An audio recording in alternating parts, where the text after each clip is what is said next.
In a big night of breaking news, Julian Assange has been able to stay in the United Kingdom until at least May. That is when the High Court will further consider his latest bid to try not to be extradited to the United States. Nigel Farage joins us now. Of course, our colleague from GB News.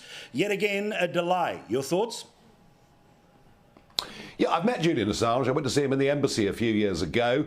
I don't support everything that he did, but I do not want to see him extradited to the USA. I'm afraid my confidence in their judicial system right now is at an all-time low. So the fact that he's been given leave to appeal is, I think, a very good thing. It does seem, again, that there's these constant, what we think is the last moment, and then something happens and something happens and something happens.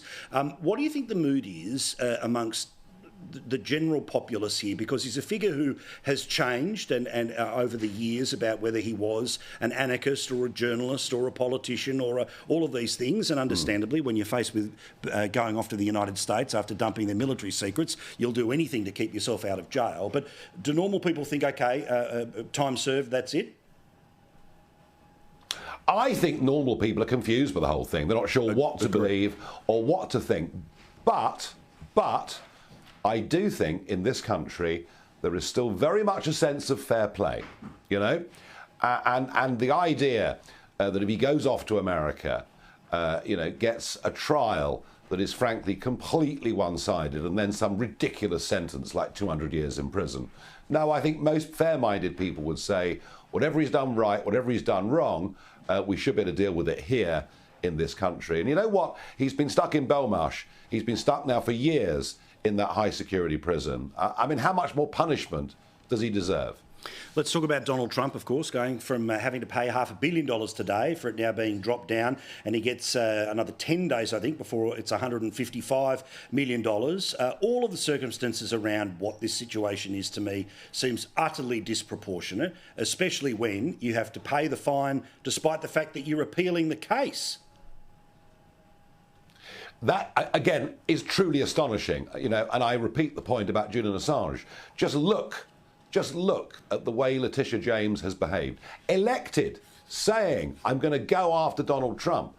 A victimless crime. Money borrowed from banks, paid back with interest. And the whole basis of this case is that places like Mar-a-Lago are valued at $18 million. Garbage. I mean, crikey, you couldn't buy the Century Hut at the front for $18 million. I mean, the whole thing is a nonsense. Good that the fine's been reduced. It's gone from being insane to obscene.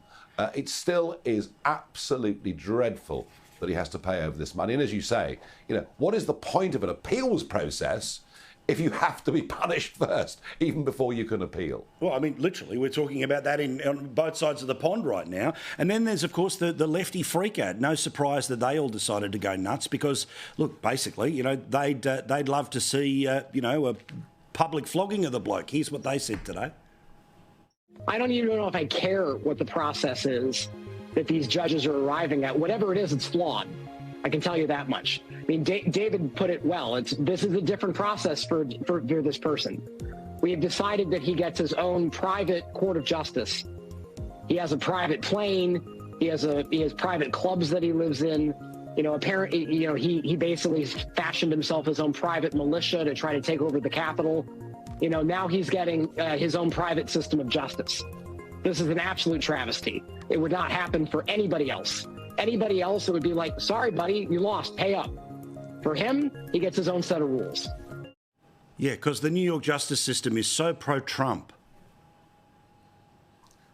I mean, look, it's absolutely farcical and comical, but, you know, we've talked before about Trump derangement syndrome. You know, he just drives some people so nuts that they lose any sense of logic whatsoever. My answer to that really would be that nobody else would be in court in New York for, I repeat, a victimless so-called crime. Good man. Thank you, Nigel. I know there's a lot on, and I do appreciate fast reactions to things. That's why you're one of the best in the business. We love you, mate.